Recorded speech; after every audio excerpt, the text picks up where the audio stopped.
Okay, before we invite Dr. Ng, those who don't know him, let me read a short bio. Dr. Ng Wai Chong is a medical director of a local non-profit organization that is involved in aged care and aging issues.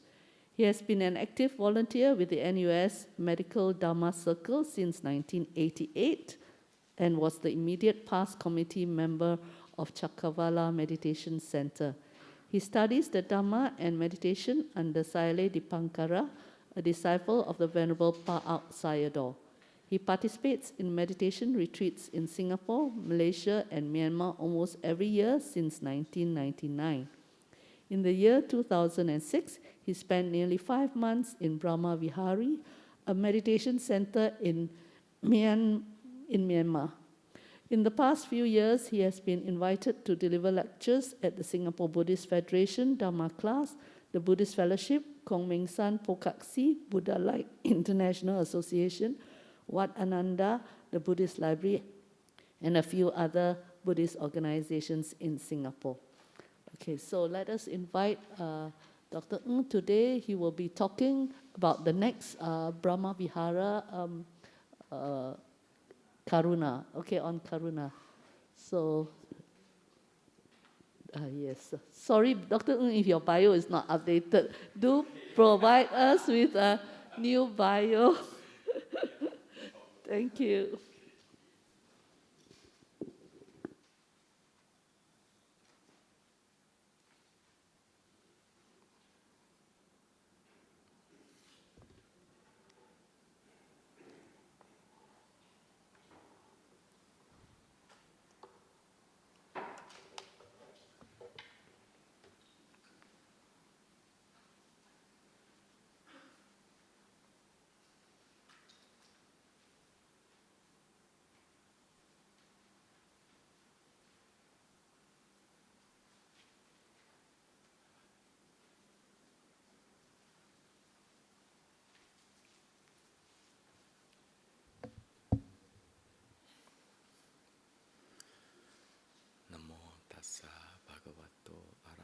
Sama Sambuddhassa. Namo tassa bhagavato arahato sama sambuddhassa. Namo tassa bhagavato arahato sama sambuddhassa. Okay, so this is one of the 4 meditation-focused talks. This is the second installment on the practice on the second Brahmavihara of Karuna. So we'll be very light on talks, but heavy on practice. So we'll be doing more practice. So what we'll do is we'll just meditate for a while to keep our mind soft. Then we can understand better. And then I'll give a brief theoretical basis of this practice. And then we'll practice meditation on Karuna. Okay. Oh, okay, I'm fine, thanks. Okay.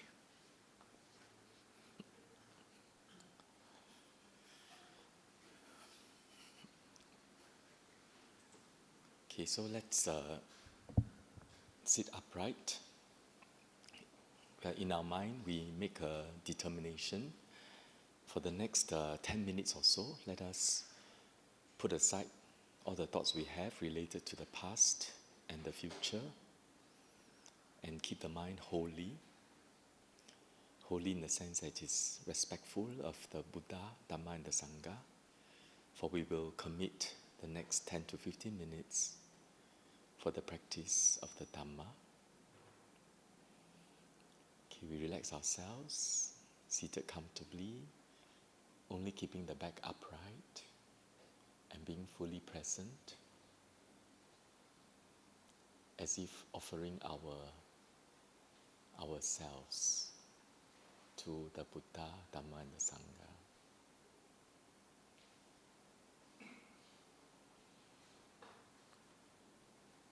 Allow ourselves to be fully present and just be our natural self with all its imperfection, with all its 5 aggregates, just honestly, genuinely offering ourselves to the triple gem.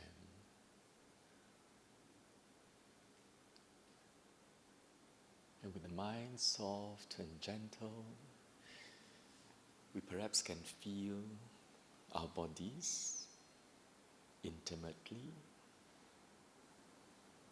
tenderly, respectfully, and we can begin our understanding of the body, starting from the top of the head, feeling the sensation on the skin of the scalp, perhaps the texture, the tone, the warmth, and feel the skin around the scalp, particularly paying attention on the very subtle softness and flowing nature. For this softness and flowing help us to release the tension around our bodies. So feel the muscles flowing down to our temples and the back of our head, our forehead. Feel the muscles soft and flowing, losing its tone, relaxing. Feel the muscles flowing around the face, to our jaws, around our eyes, in between the eyebrows.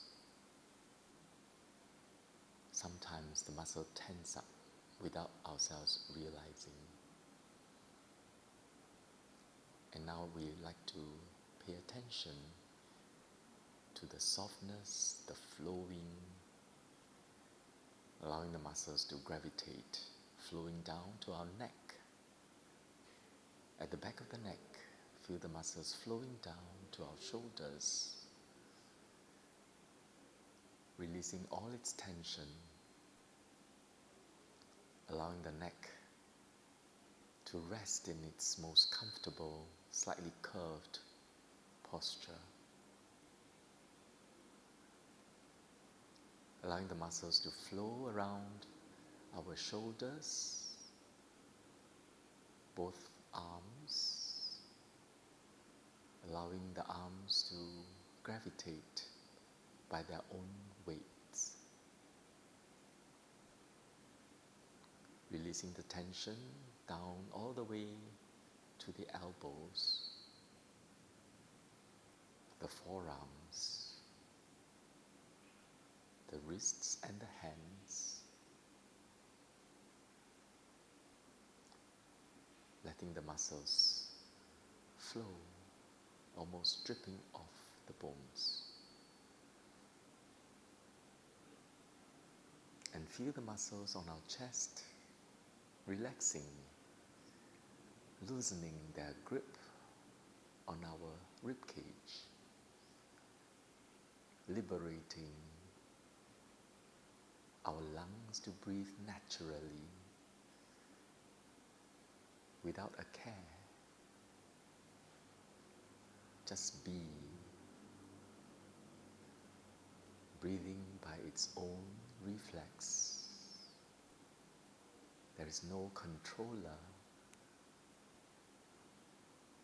No one is breathing. Just the lungs freely expanding and relaxing by its own natural rhythm. And a meditator is merely an observer, an awareness.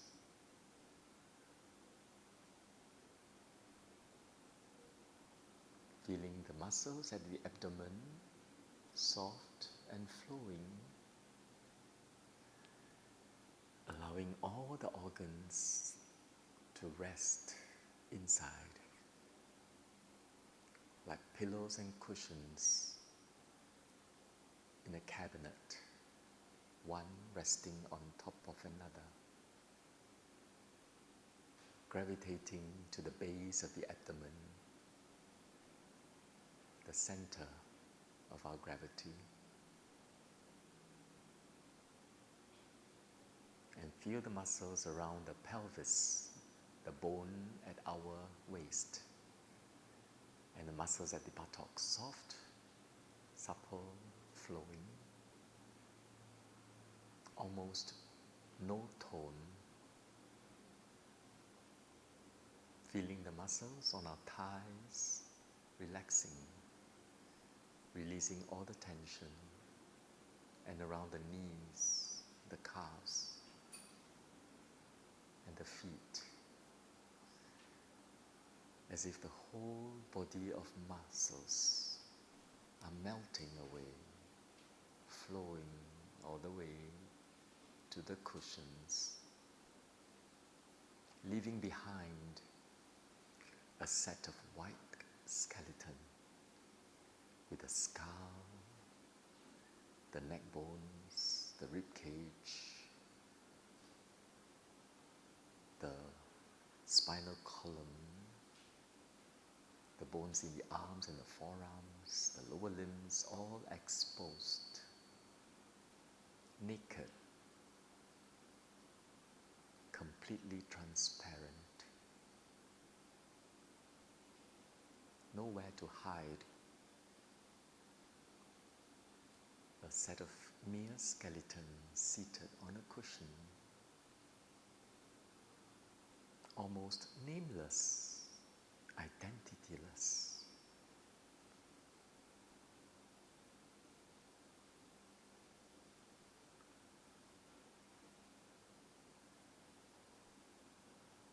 A skeleton seated on a cushion. Nothing special, just holding up all the muscles, the clothing, the facial expressions, everything just holding up. And now we are just skeletons.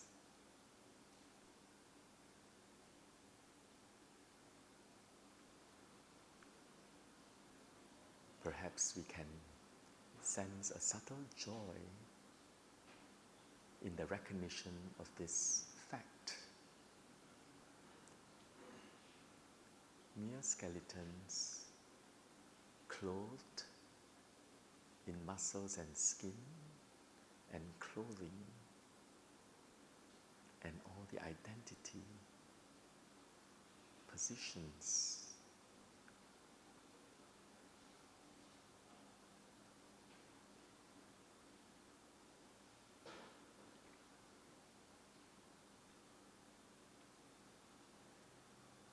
before we open our eyes, let us make a determination that may we stay mindful, equanimous, and open. And at our own time, we can open our eyes.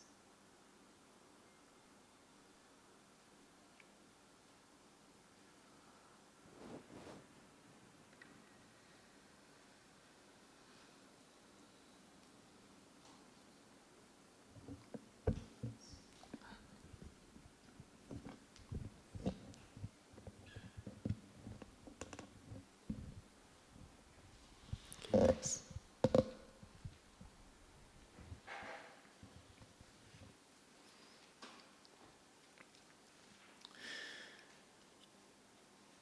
It is said that the four Brahmaviharas are linked.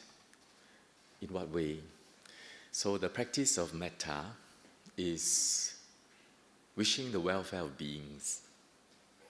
And then when the welfare of beings is lost, for example, if a being is suffering, then Karuna occurs. And then Karuna is a feeling of wishing to alleviate suffering of beings. And when the suffering is alleviated, we feel glad, and that is sympathetic joy, mudita. Okay? And then when there are all beings, some are suffering, we have karuna, some are happy, we have sympathetic joy, and all beings, we have metta. And when the wisdom develops even further, we realize that all beings are owners of their own karma. And this wisdom alleviates the mind to even a higher level of equanimity. Yeah. So, before we practice karuna, we will revise metta. Okay? Then I'll explain karuna, how the Abhidhamma describe it, and then what are the near enemy, the far enemy. And karuna requires a lot of wisdom. Wisdom in the understanding of dukkha. So I'll just talk a little bit about dukkha. And then we will send karuna to all beings, including the wealthiest man in Singapore, the wealthiest man in the world, as well as the most loftiest of all Brahmas, okay, all the way to the Arupa Brahma realm, with karuna, with compassion. So let us just learn a little bit about the theories, okay? Then we'll practice. After the practice, then we can appreciate dana, or we can dana, okay, for the lunch, okay, enjoy the fellowship.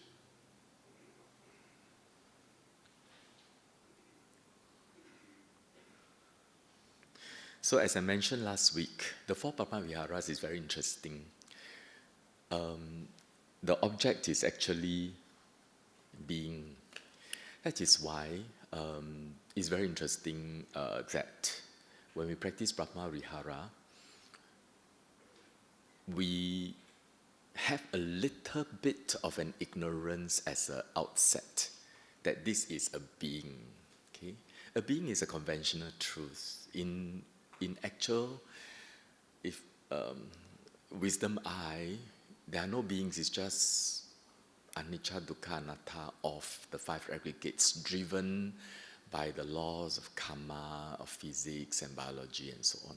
Okay, but in order to practice metta karuna, we need to just for a while be human, okay, as a being. Okay, so the object is a being, like this girl, right? So when we send loving kindness or compassion, the object is a being, human, animal, ghost, deva, and so on. Then we send loving kindness to all beings. Then the teaching from the Nikaya, I'll just read the second stanza. This is lock, stock, barrel from many of the suttas, very representative, but this one is from the Digha Nikaya. So I just read the second stanza. Here, monks, a disciple dwells, pervading one direction with his heart filled with compassion. Likewise, the second, the third, and the 4th direction.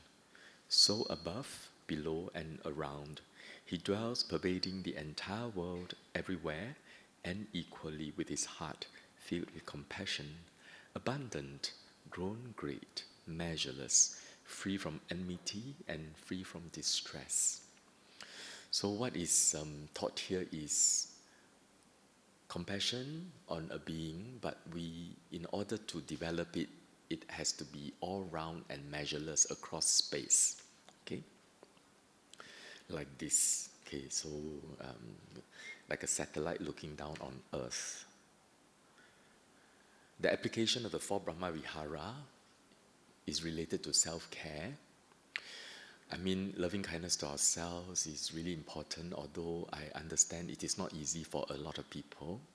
Many of us, we are brought up in very highly stressful environment that focuses on growth and development, so there is a bias towards identifying imperfections, which is the bad brick. Okay, have to adjust.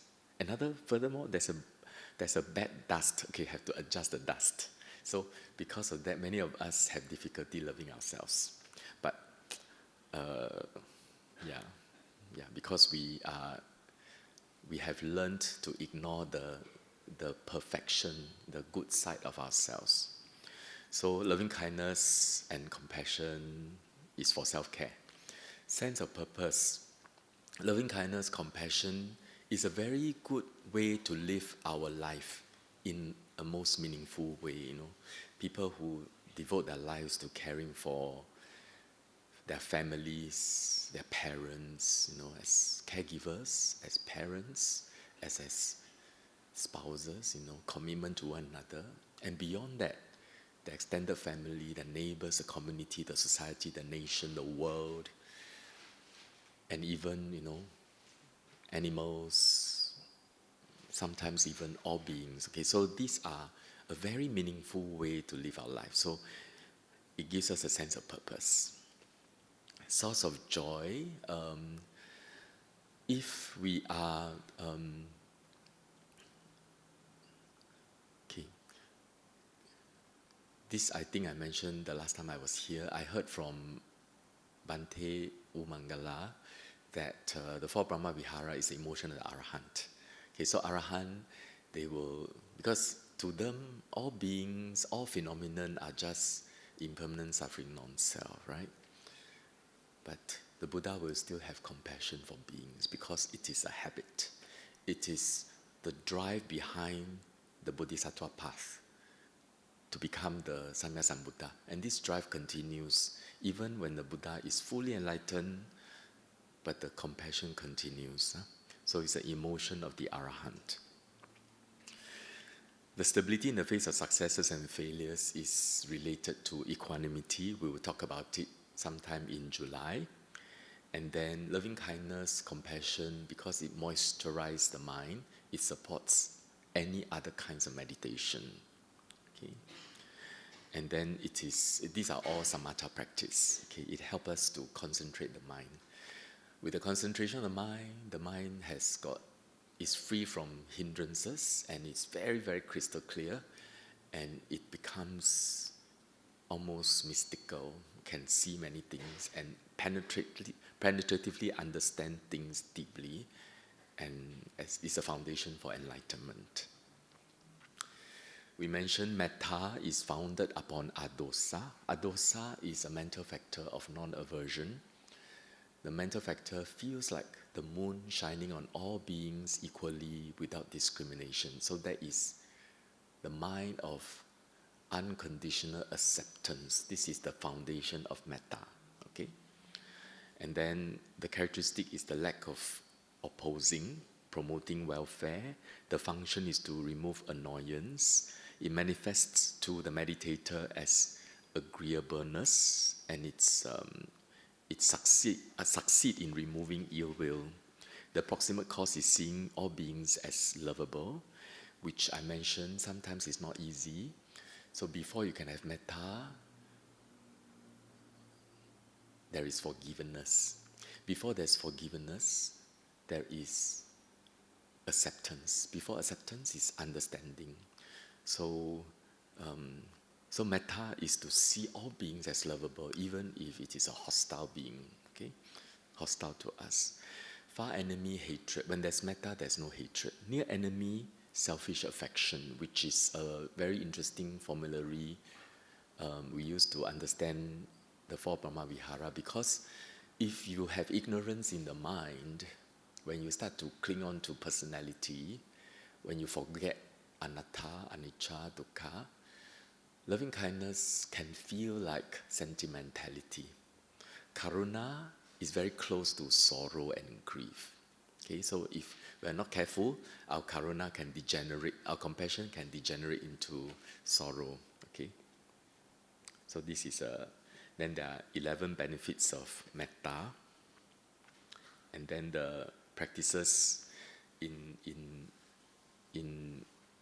practicing in a very traditional way, the traditional Pali Canon Theravada way, which is based on the Pali Canon canonized by King Asoka around 200-300 years before Christ.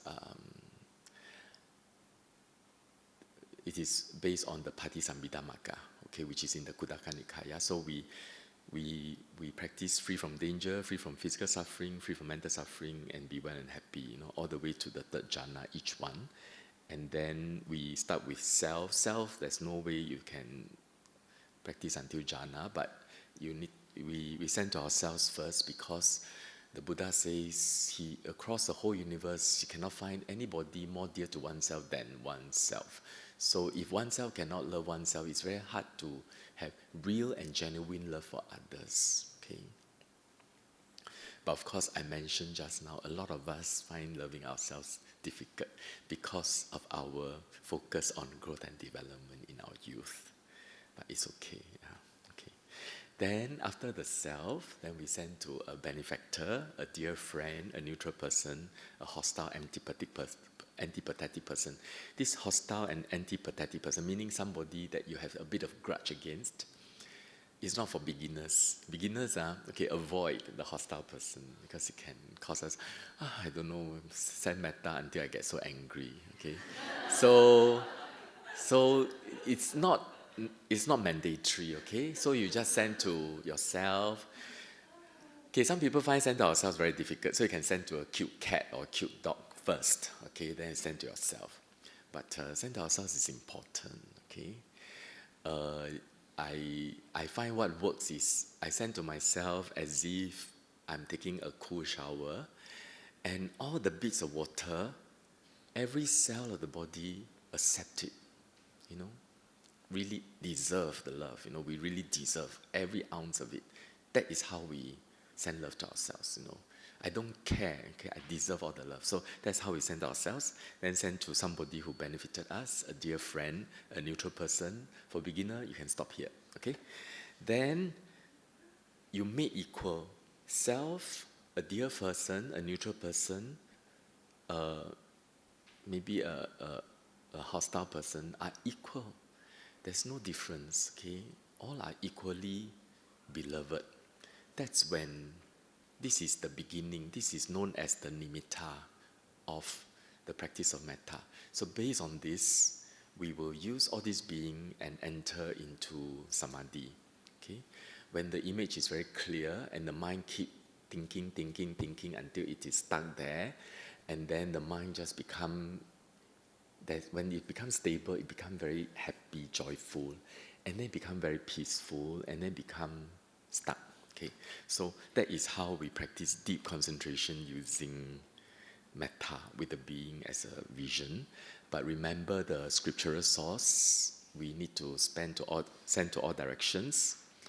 And that's when in the Patisambhida Magga, it talks about the 5 general representations of beings and the 7 specific beings. Okay, females, males, noble ones, worldlings, devas, humans, and beings in woeful planes. So when the mind is very sharp and clear, it is said that meditators can have visions of these beings. Okay,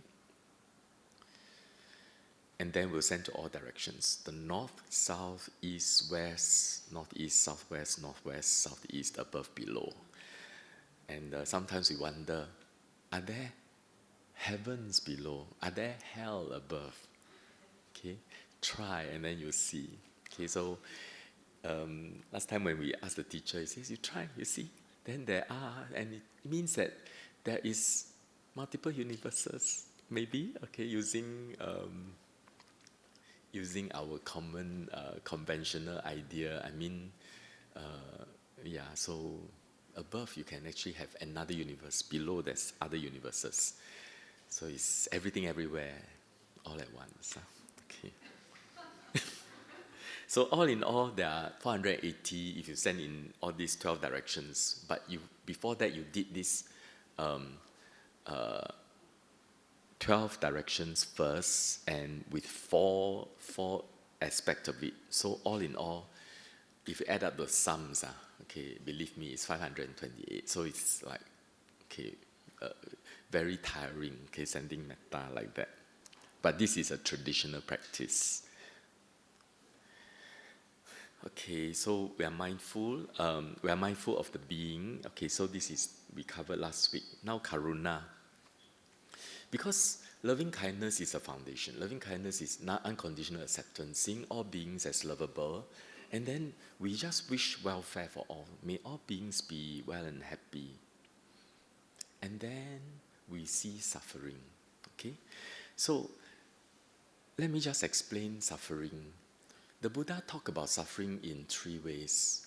Obviously, if a being is like very sick, maybe we must have got known of people who suffered illness, COVID, pneumonia, maybe even having a lump found on X-ray, waiting for the diagnosis, whether is it something serious, the kind of anxiety and fear, we have seen it before, and that is gross suffering. So this is the first kind of suffering. The suffering of suffering can be bodily suffering, it can be mental suffering, okay? It can be acute suffering, it can be chronic suffering, right?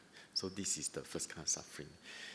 The object of love, Karuna, is suffering being. So you can remember someone who is acutely suffering or having chronic suffering, that image and the awareness of the suffering, okay?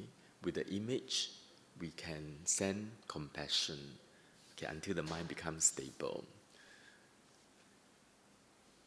There is also a suffering of a different kind. So, according to Visuddhimagga, if you cannot find anyone who is acutely suffering, you can recall somebody who is evil, okay, and enjoying himself. And then you will remember that,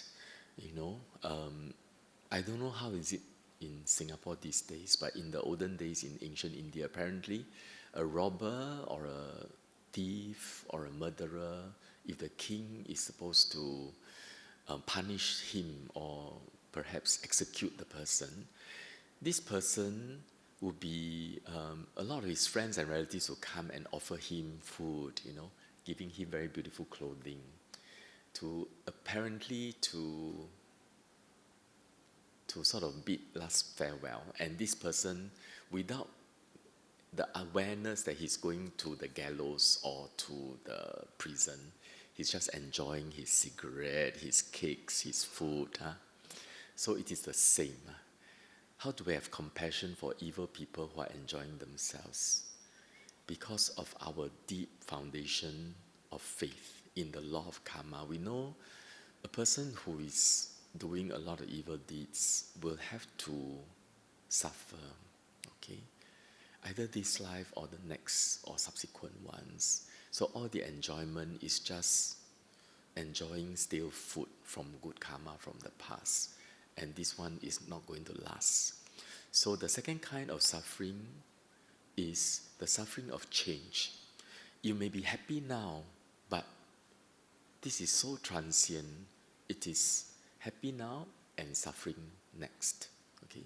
So suffering is the suffering of the impending change. Okay? So this is another way to send Karuna. You understand that this happy state for a person who committed evil is impermanent, and he's just having a respite.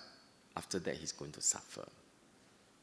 The third kind of suffering is the suffering of being conditioned, and we can apply it to all beings, including somebody who is a good person, enjoying himself. For example, a deva in heavenly realm, or a Brahma meditating in the high heavens in jhana, okay? Or somebody who is very, very peaceful, walking around. If we understand suffering deeply, as long as a person is not an arahant, he's subject to samsara, okay? So we can see that all of us, okay, as long as we are not fully enlightened, our mind, even if we're having a wholesome mind now, it is impermanent, okay? It arises and passes away immediately. The conditions are so many conditions for it to stay wholesome, okay? With health, with sufficient income security, with sufficient wholesomeness of relationships, a fellowship of practitioners, and then with this faith in the triple gem, holding everything up, okay? but it is conditioned. The mind is conditioned, the body is conditioned. Even conceptually, it is conditioned. But even beyond the concepts, if we were to analyze it, it is just earth, water, fire, and wind, feeling, perception. Perception is so conditioned. Sometimes because of this angle, you perceive it like that. Another angle, you perceive another way. And the perception is conditioned upon the state of mind. Unhappy mind, you perceive in a different way.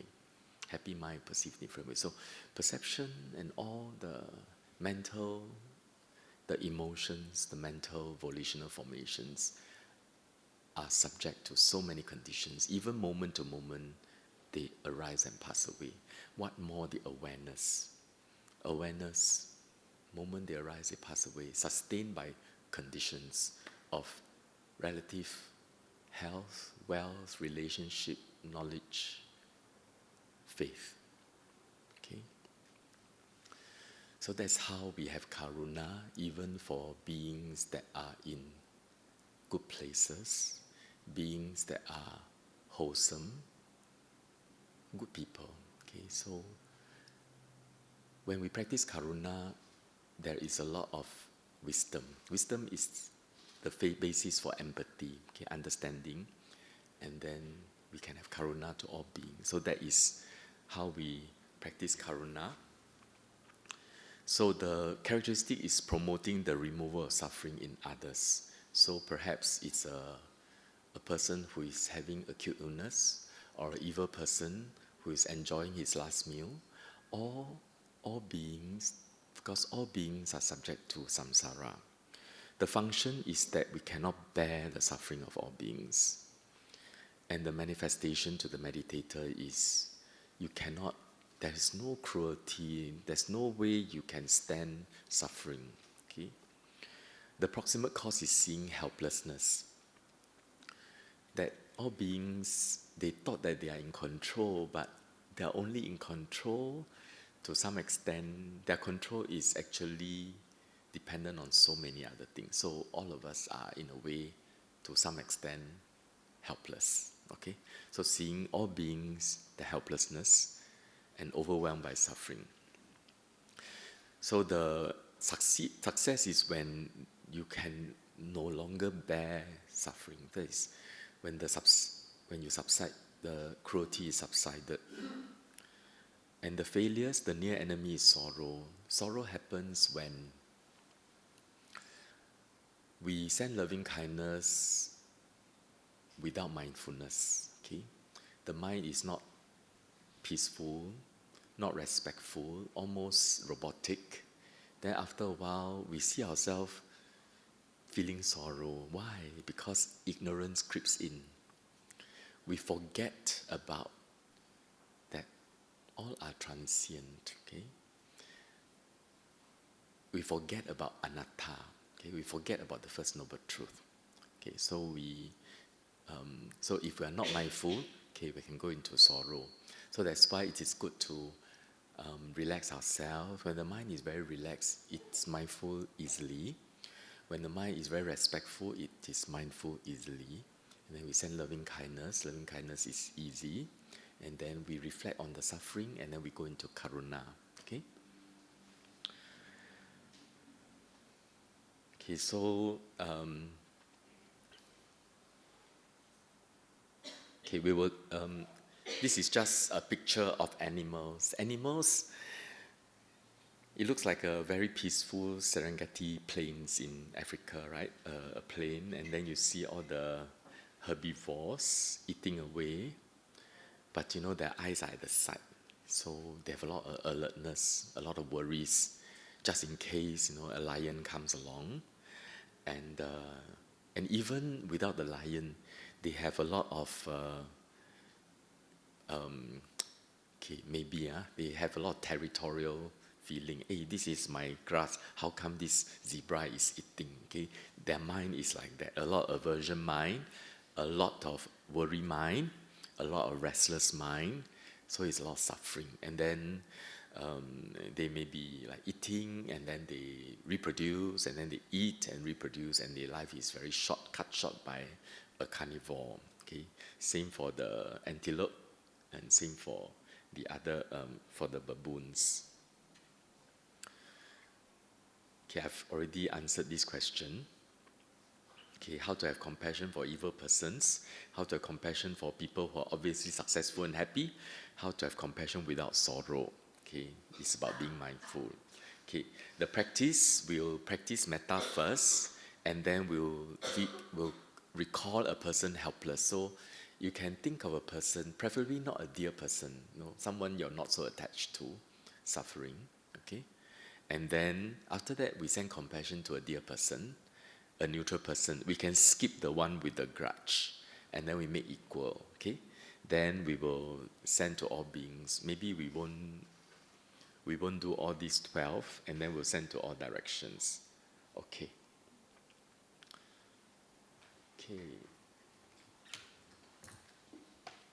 Okay, let's practice Karuna. Okay. So, we recall the teachings by the Buddha related to the 4 Brahmavihara, that it is to be developed such that it pervades the whole universe in all directions. And the object is a being. And gradually we increase the numbers.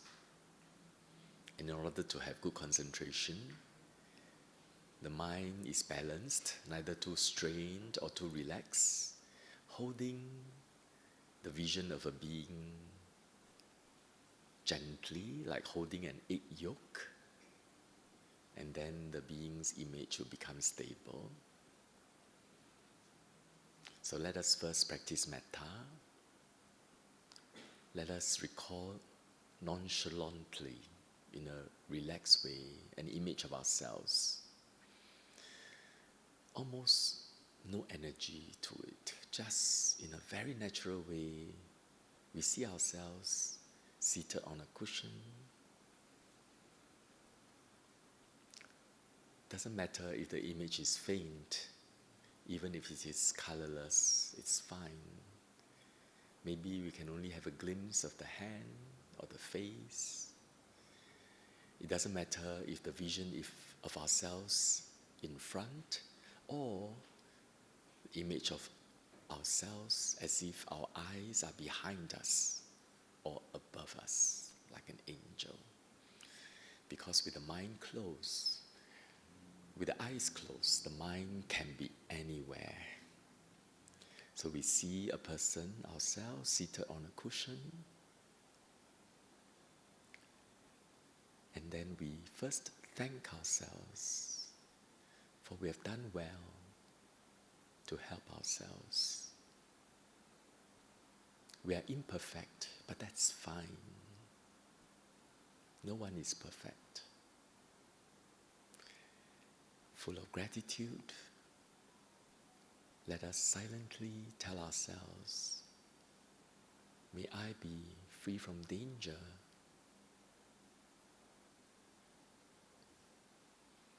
May I be free from danger. Very slowly, as if taking a cool shower on a very hot day, allowing the cool water to cleanse every pore and every cell, and allow every pore and every cell of the body to fully accept and embrace all the love in the world, for we deserve it. For the Buddha taught unconditional love. May I be free from mental suffering.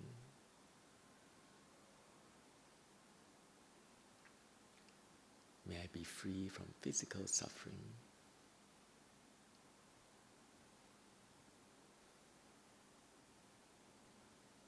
May I be well and happy.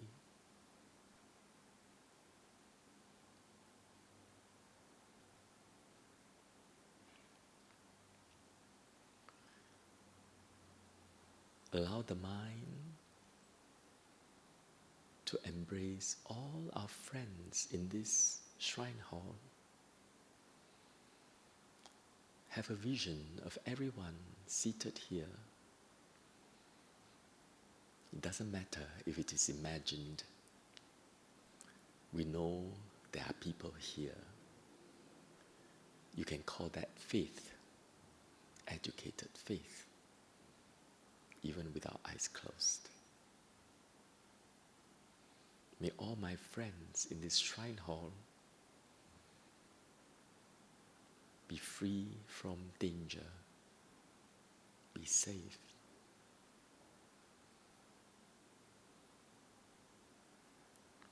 Let the mind embrace all of us slowly, like a light shining on all of us gently.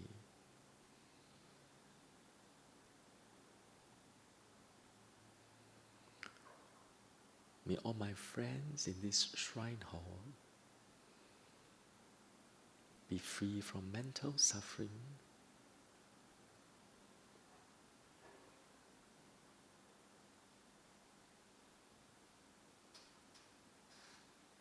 be free from anger, fear, worries, all mental suffering.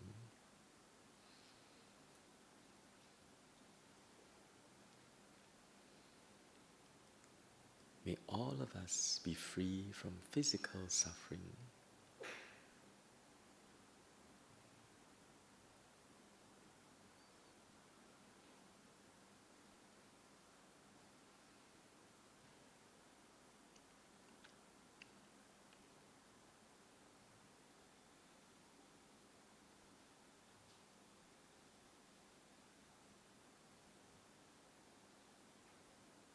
And may all of us be well and happy.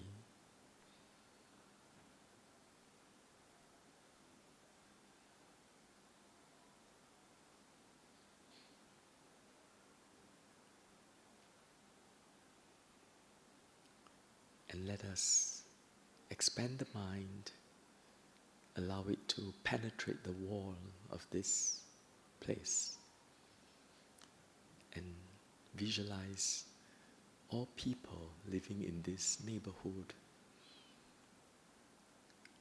in the apartments around here, in the food center, the bus stations, the vehicles, and the streets. Men or women, children, people of all ages, all ethnicities and religion, rich or poor, all nationalities, regardless. May all people in this neighborhood be free from danger, be safe.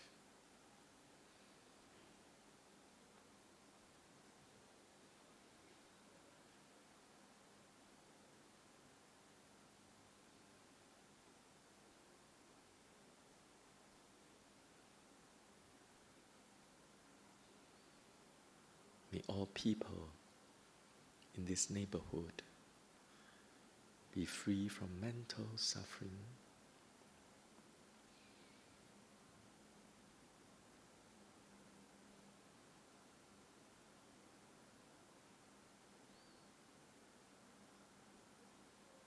May all people in this neighborhood be free from physical suffering.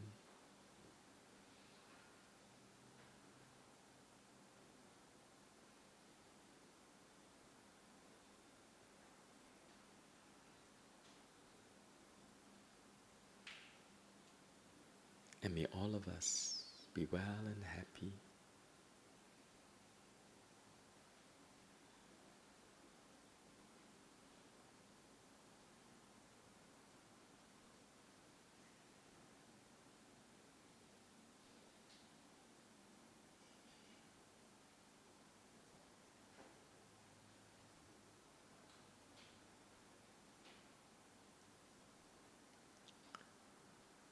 And let us cast the mind wider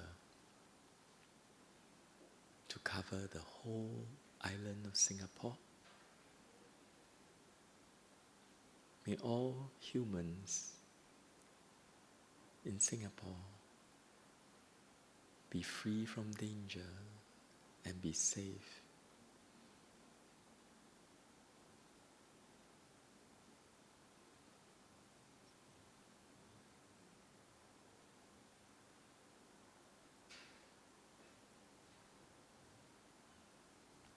May all of us be free from mental suffering and physical suffering.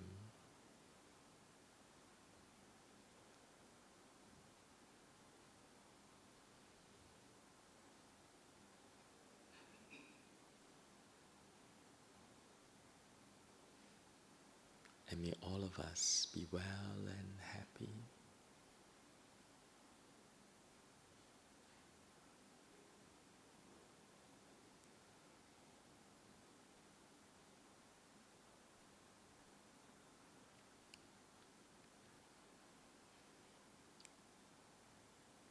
And let us shine the light of loving kindness even broader across the oceans, the forests, the hills and the mountains,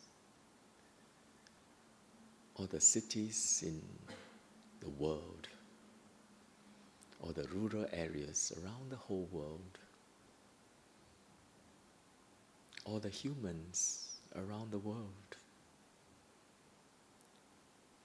regardless of race, language, nationalities, and religions, men and women, people of all ages, rich or poor. May all people in this world be free from danger, be free from mental suffering, be free from physical suffering, be well and happy.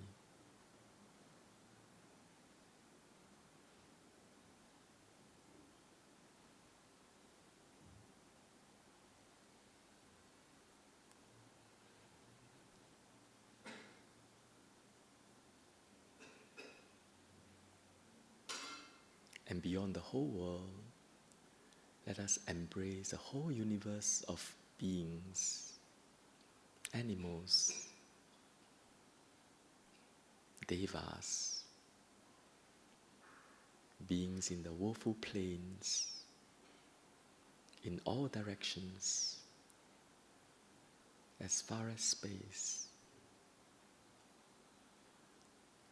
Perhaps we have a vision of one or two humans, or many of them, or animals.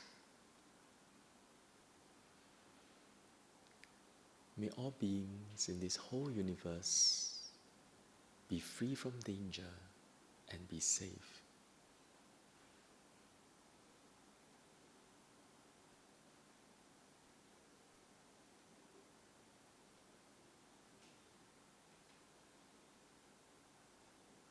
May all beings in this whole universe be free from mental suffering.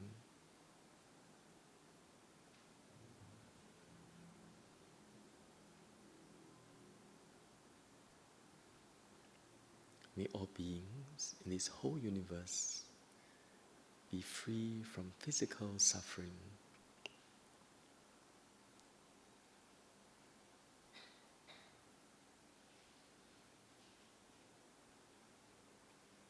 May all beings be well and happy.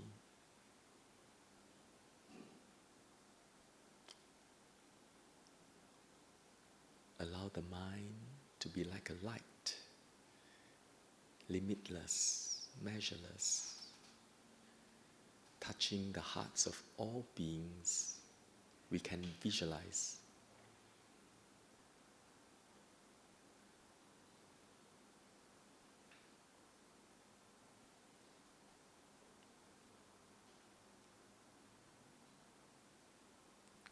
relaxed, let us recall a person obviously in pain,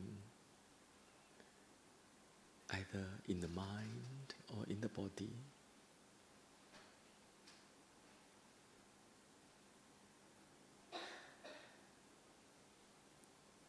May this good person be free from suffering.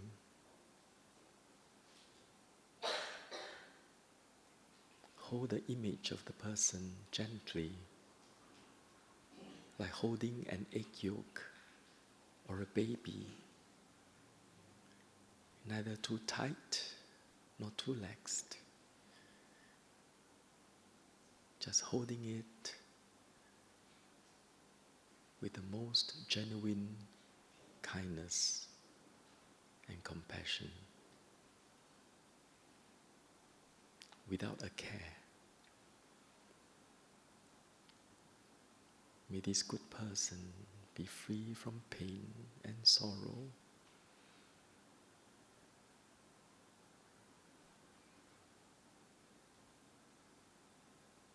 Recognize the pain and the sorrow as if we can read minds.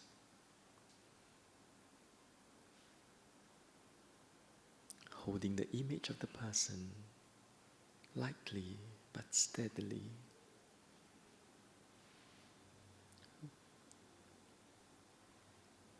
Founded upon wisdom,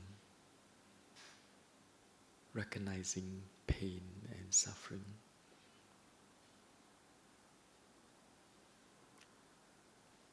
With an image of a person, may this person be free from pain.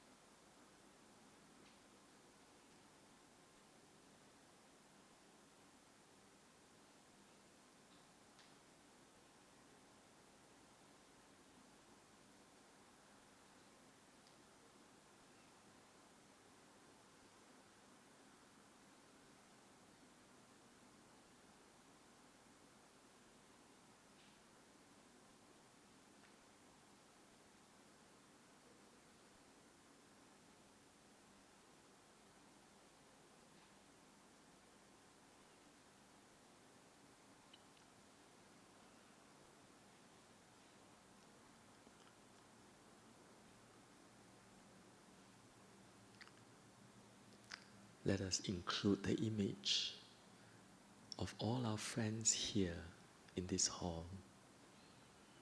For all of us, in one way or another, are battling a battle that others do not know.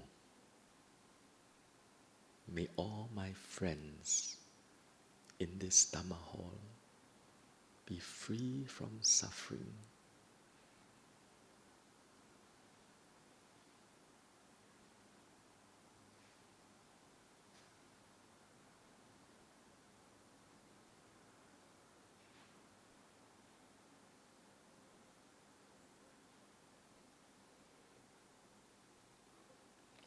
Cast the light of compassion equally, without discrimination, like a light in a dark room, shining on all of us in this Dhamma hall equally, recognizing the suffering, either the gross ones or the subtle.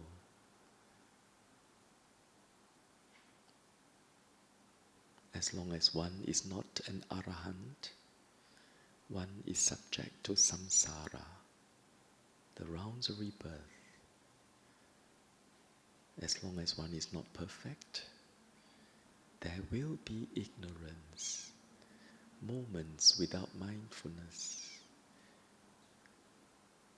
and planting the seeds of perpetual rebirth.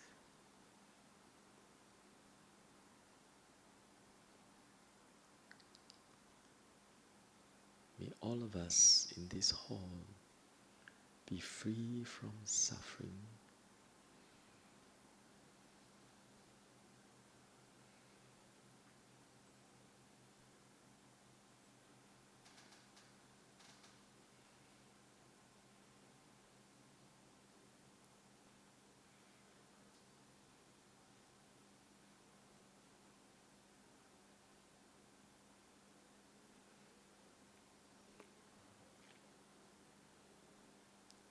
And allow the mind to penetrate the wall as if the mind can see through the walls and visualize all the humans in this neighborhood, men and women, young and old, people of all nationalities, races, religions, rich and poor. May all people in this neighborhood be free from suffering.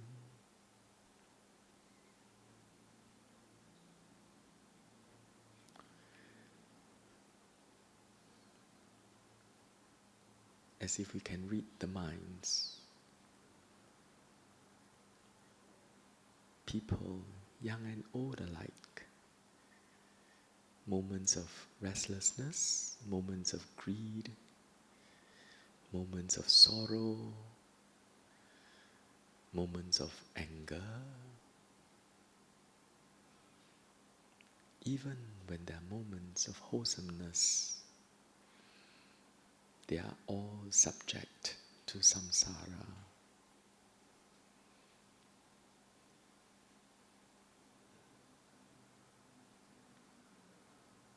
May all in this neighborhood be free from suffering.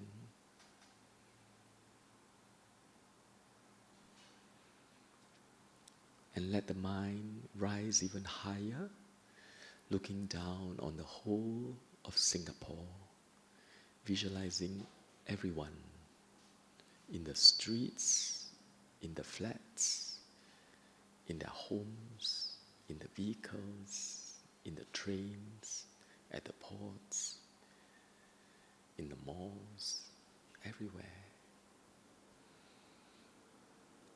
May all people in Singapore be free from suffering.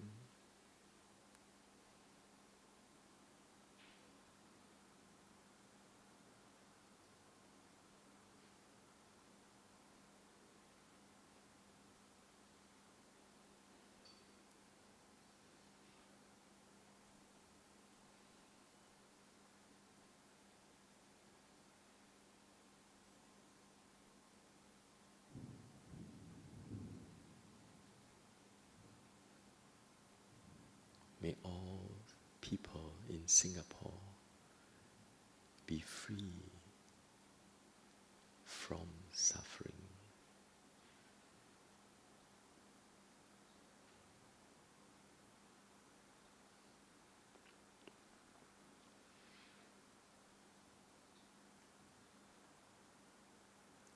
And let us rise even higher, like the moon or the sun, casting its light on all people in the whole world.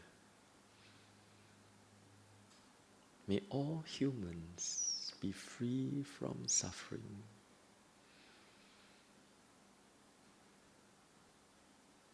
Perhaps we can see the refugees of climate change in Italy, in Pakistan, the victims of wars and conflicts in Europe, in the Middle East,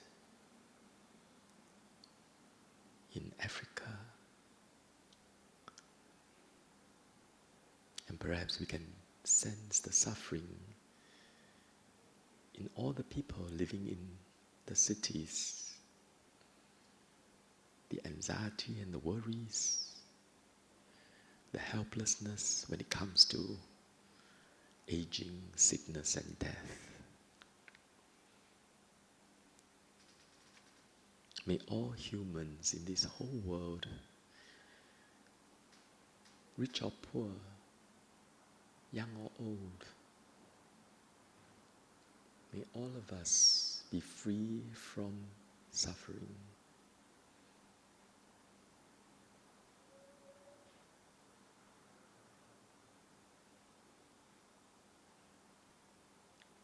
And let us include the non-humans, like the animals in the forests, in the plains, in the ocean, in the sky, in the farms, and perhaps the unseen beings around us, in the forests, in the trees, in the cemetery ground, and in heavens, even in very high heavens.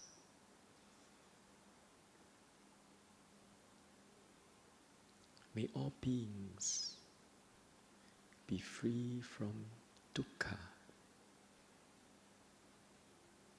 dukkha of gross suffering, of change, and of being subject to conditions, to samsara.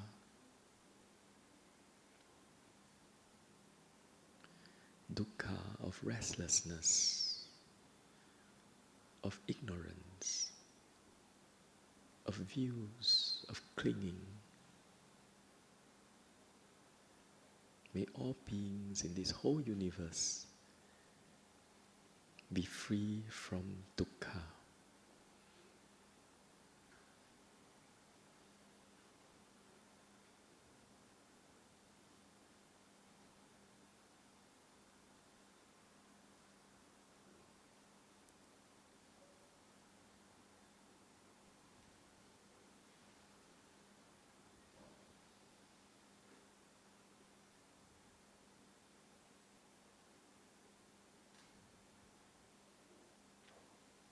Allow the mind to expand across the whole universe in all directions, as far as space.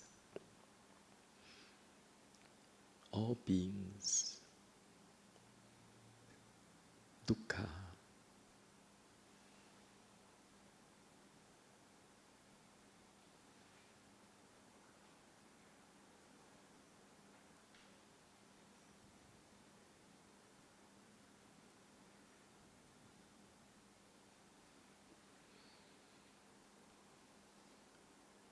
Gently, at our own time, we can open our eyes.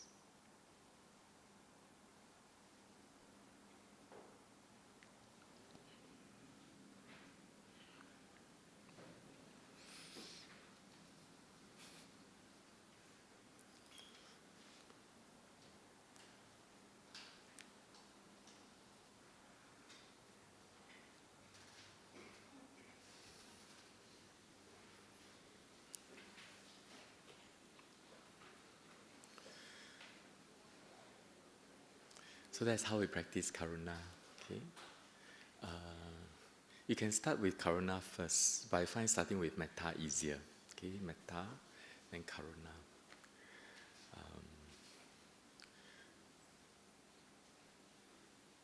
I find it's easier to practice Karuna when you have very deep appreciation of dukkha.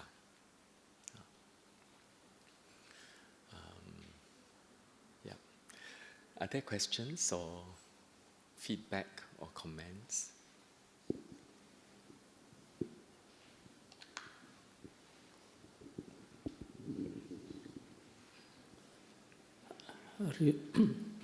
Referring to the, just now you mentioned about Karuna and so on. I'm thinking about the discipline, how to cultivate the discipline in connection with what just now you are sharing. What do you mean by discipline? Discipline is people doing it more patient and then have a habit to be more give way. And then also, in some case, like for example, driving. Yeah? Maybe you're still driving? Yeah. Some people more give way rather than, I'm not talking about the speed. Yeah. Yeah. Okay. So my understanding is that you're talking about how to cultivate patience, right? Mainly discipline. Discipline. Because discipline is more connected to the what we are doing.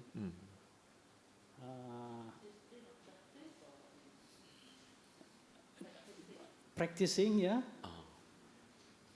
Okay. Discipline in practicing metta karuna, right? Yeah.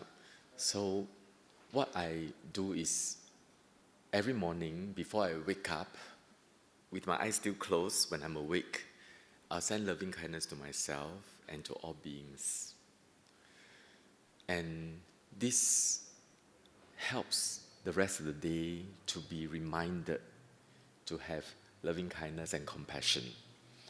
Not always successful, sometimes you can still be challenged, but discipline is like that. It's bit by bit, making such mind state a habit, so that when you are really, your lane is being cut, or that somebody scold you over a misunderstanding, you have that discipline not to react. Otherwise, it's very hard to be mindful when the habit is such that we are not. So mindfulness requires habituation. Yeah, that's, I suppose, the only way I know. The cultivation of discipline is through habituation.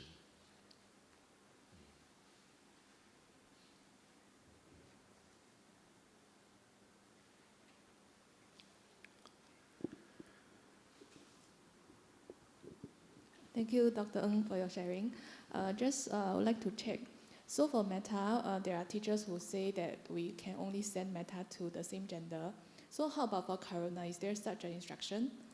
Actually, in the Visuddhimagga also mentioned this, that we send to only, especially at the beginning phase, we send to a person suffering next to a dear person, a neutral person, and a person that is hostile. Should be person who is not dead and person of the same gender. But when we are very mature in our practice, and when we go on to the 12 kinds of beings, the 6th is actually all females, the 7th is all males. So by then we can send to opposite gender also, no problem. Also a follow-up question. It seems to me that karuna is like a subset of metta, because in metta we also wish beings with no physical or mental sufferings, and we do the same for karuna. So, yes. So in metta, we send to a being generally just to keep them well, you know. May they be well and happy, be free from mental suffering, free from physical suffering. The being are not suffering being, whereas karuna, the object is a suffering being. It's to recognize the suffering in that being and having the image. So initially we practice on a being who is obviously suffering. But gradually, how do you have karuna on a person who is smiling? That's when we can consider the deeper meaning of suffering. But the idea is that we recognize the suffering in this being. So there's a difference here. Metta is any being. Karuna is being whom you recognize as suffering. thank you.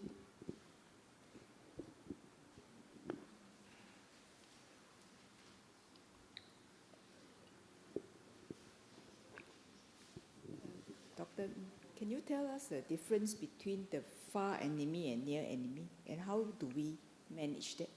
Yeah. So, compassion cannot stand the suffering of beings. You have this strong urge to help.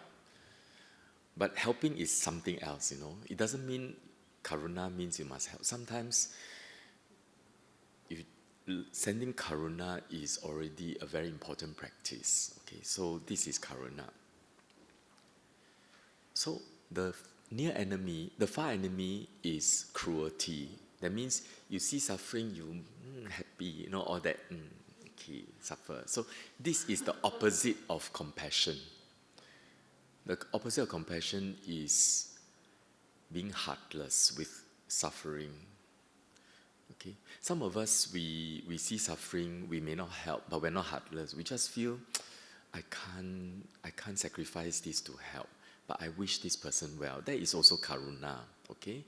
But if you see a person suffering, okay, you see a person suffering, you're oblivious, but you're not relishing in the suffering. That is just oblivion. That's also not cruelty. Cruelty is when you see a suffering being, having that kind of relishing it.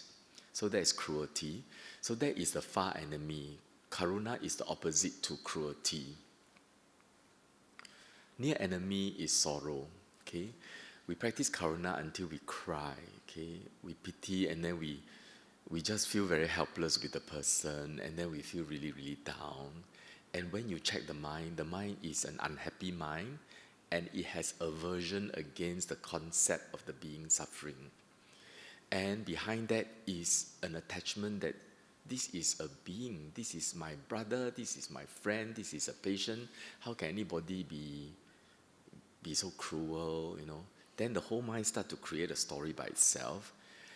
And there is a lot of attachment to views, a lot of mistaking concepts as real, a lot of ignorance that actually all beings are owners of their own karma, and the suffering and all that, these are mental phenomenon only. Then we know this is a being and we want to help, but we know that there is also a dimension that is related to karma, that is related to transience, that is related to the certain factor of it that is helpless. Then with that understanding, the compassion is strong, powerful, and steady. Yeah.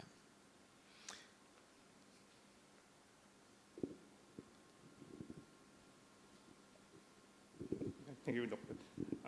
Actually, you answered my question, but I just ask again. The mudita is happy for the happiness of others.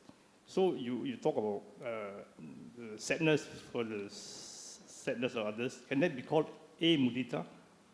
As in, anatta, datta, anatta. So can it be called a mudita? A mudita? Yeah, because it is you're happy for someone who's happy. Yeah. So you're very sad for somebody who is sad. Yes. So is it a mudita? Karuna is not sad for somebody who is sad. No, I know that. Okay. Yeah. Mudita is gladness for somebody who is currently happy in a good place. We'll talk about it also. There are people who are suffering, but mudita is also recognizing that this suffering will end and they're on the way to a better place. You can also have gladness for that. Okay? So mudita is a different kind of mind state that is kind of appreciation of that joy, that this is hard to come by, that kind of feeling. So it is different from joy. Yeah. So Karuna, there is no sadness, no sorrow. In fact, if you practice Karuna until first jhana, there is joy. There is even bliss. You practice until second jhana, there's even more joy. Then practice until third jhana, no joy, just very peaceful. But the mind is overwhelmed by this very strong emotion of Karuna. Karuna, this feeling is described as this not able to bear the suffering of others. So in the Karuna, the mind is very, very lofty, very powerful. Okay, wishing the alleviation of suffering of the being. So that is Karuna. There is no suffering here in Karuna. The person practicing Karuna, no suffering, that moment, no unpleasant feeling. But suffering in a sense that Karuna also impermanent suffering non-self. The moment the Karuna is there, it just goes away. So continuously, object of Karuna, which is a suffering being, and the mind is being mindful of this being with Karuna. This mind is impermanent, suffering, non-self, but there's no unpleasant feeling. Yeah. Nobody follows sorrow for the sorrow of others. What do you call it? You're sorrowful for the sorrow of others. Okay, when you're sorrowful for other sorrow, that is the near enemy of compassion. At that moment, there's no compassion mind. At that moment, you're feeling unpleasant feeling, you have aversion against the suffering, as if the suffering is permanent, as if the suffering is ownable, as if the suffering is real. Okay, you're grasping at that concept, and then you're really lost in that sorrow. Okay. Now, just now you, sorry, one more short question. Just now you talk about the 58 direction of thought when you extend, Yes. right? The north, south, east, west, and all that. So what I usually do is I say within this infinite sphere of mind. So I one sentence I covered everything. Can that be done? I say all beings within this infinite sphere of mind. Yes. Instead of having to north, south, east, west. Make the sphere limitless. Yeah, infinite. Infinite. Infinite. Yes, yes. Can You be, can can practice be done? like that. Okay, Yeah. okay, thank you. That's why I want to know because I've been doing that. The way, like all the 10 directions is systematic. It's in a retreat setting, we'll do it. Here, we'll just do it limitless. It's faster also. Yeah.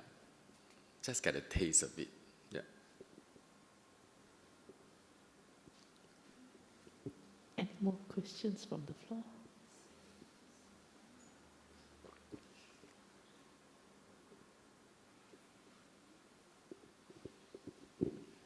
Thank you, Dr.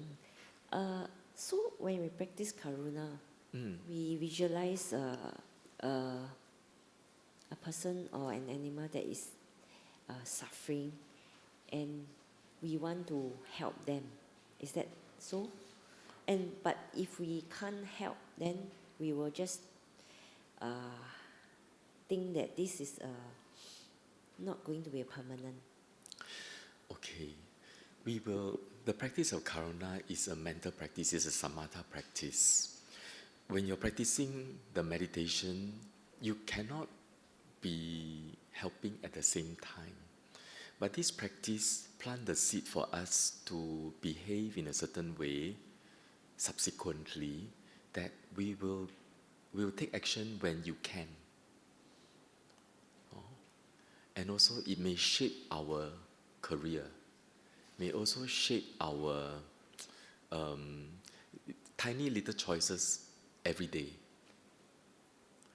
So that is, so in a way, yeah, some people feel, oh, sending Karuna, and yet you're not helping, are you like in vain? Are you hypocritic, Yeah, but no, it's not. I mean, it's saving beings is a very, very, how shall I put it? It begins with compassion. Okay, so we have to practice compassion like that. Then when you have that as a basis, then you will be helping people around you, even yourself. Then gradually, all the life choices is always towards caring for others. Even when let's say when we make money, the money always have a higher purpose about maybe to care for ourselves, maybe so that others, our family, are cared for, and then we don't have to be a burden, and then we can actually do whatever we have that is of value to others, and then we can contribute either in the form of donation directly or whatever our life choices. Is never about violence, it's never about just purely gains. It's always have a purpose beyond the gain. So that is how the practice of compassion is not in vain. It changes the mind. But of course, there are people who actually go even further, you know, like Zheng Yan Fa Shi, 𝐂𝐶𝐧𝐬 of Mother Teresa, you know. That is putting it in action because they are at the place and there's a time and their conditions are there. Oh. And it begins with also the cultivation of compassion in the mind. Yeah. So when you're practicing compassion, it's important to note that it begins here. Then you change our life bit by bit. Some people, they practice a lot of compassionate work, but their mind is very unhappy. Can also be very self-serving too. So because we cannot read mind, it is not just the behavior. Whether loving kindness, compassion or what, it's not just the behavior. Okay, thank you.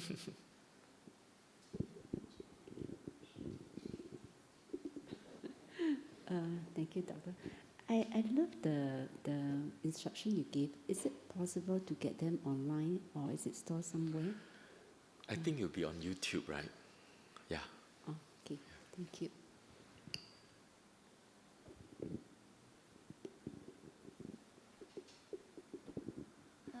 Thank you, Doctor. I have a question. It's like I happen to know people with like physical weakness, like deaf. Some people are really weak, but some people, although they are deaf, but they are very smart. They make use of the weakness to get people's compassion and take advantage of other people. So should our compassion be different or should it be equal? Yeah. Yeah.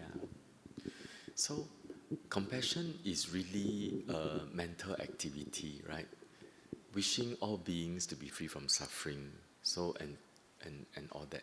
Then of course, if you see a person who may be faking it and asking you to help, then we'll do whatever is natural. Sometimes you can't help, you say no.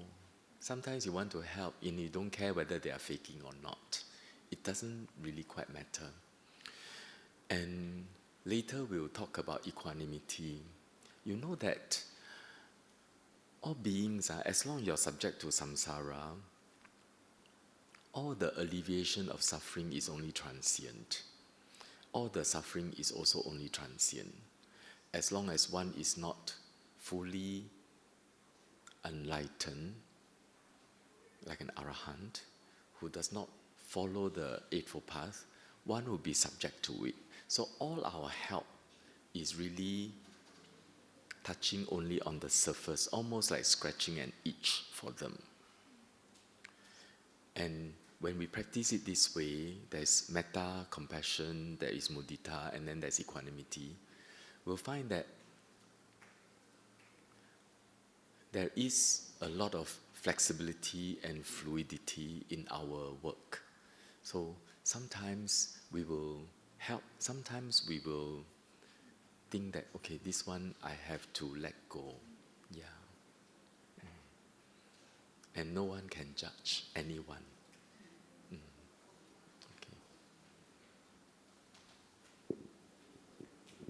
Any more questions?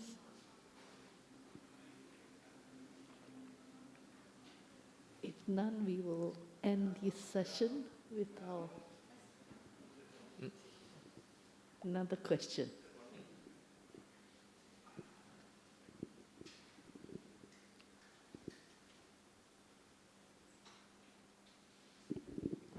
Talking about compassion again, if you go to a poor country, right, and then you see a beggar coming to you, but then there are a few thousands hiding behind, or maybe not thousands, many hiding behind. You know?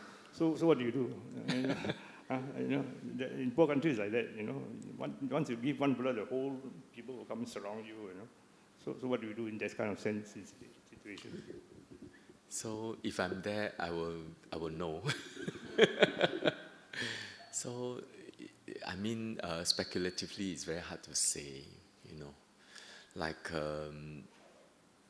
for example, you want to help, say, a country, and then you try to go there, and then you try to help, and but is that the best way? It's very hard to say. Sometimes you feel that the best way is really maybe contributing to the Red Cross because it's more organized and there's some accountability to it. Sometimes it is building your own capacity, to become maybe wealthier or more able to teach, more knowledgeable. Then you can help in a more skillful way, working with an NGO, working with the government, or publishing certain things that will really impact on their lives. So we will have to do it like this. But even moment to moment helping someone is also valuable. But depends. Yeah, you look at that and see what your wisdom tells you. What does the intuition tell you? Or if you say no, okay, sorry, I won't be giving to beggars because it won't be helping you. That's also fine. Nobody can judge us.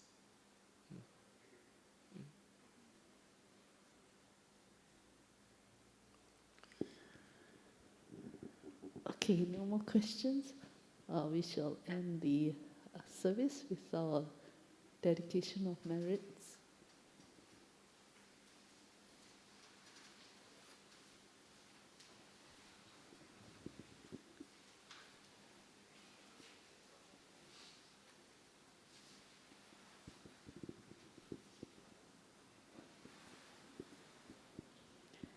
Okay, let us invite all sentient beings to participate in our quiet merits.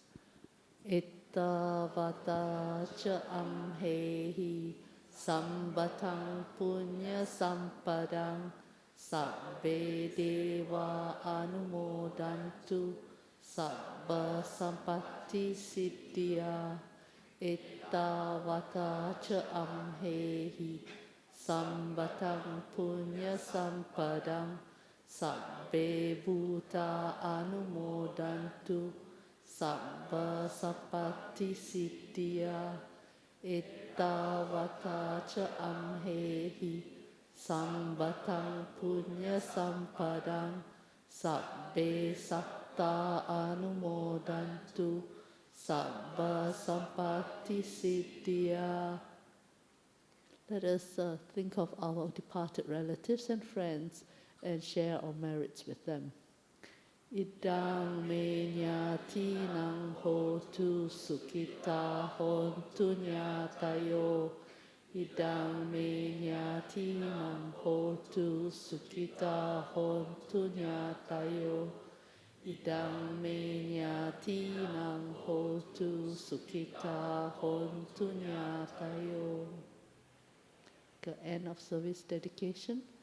I dedicate the merits which I have accumulated to the cultivation of my mind in order to bring happiness and benefits to all sentient beings. I dedicate the merits to my parents, children, spouse, relatives, friends, colleagues, and my adversaries, wishing them long life, good health, happiness, and prosperity. May we never part from the triple gem, and may we always walk the path towards enlightenment. Let us pay respects to the triple gem. Arahang Samma Sambuddho Bhagava Buddhang Bhagavantang Abhivademi. Swakato Bhagavata Dhammo Dhammang Namasami. Supatipano Bhagavato Sāvaka Sangho Sanghang Namami. Sadhu, sadhu, sadhu.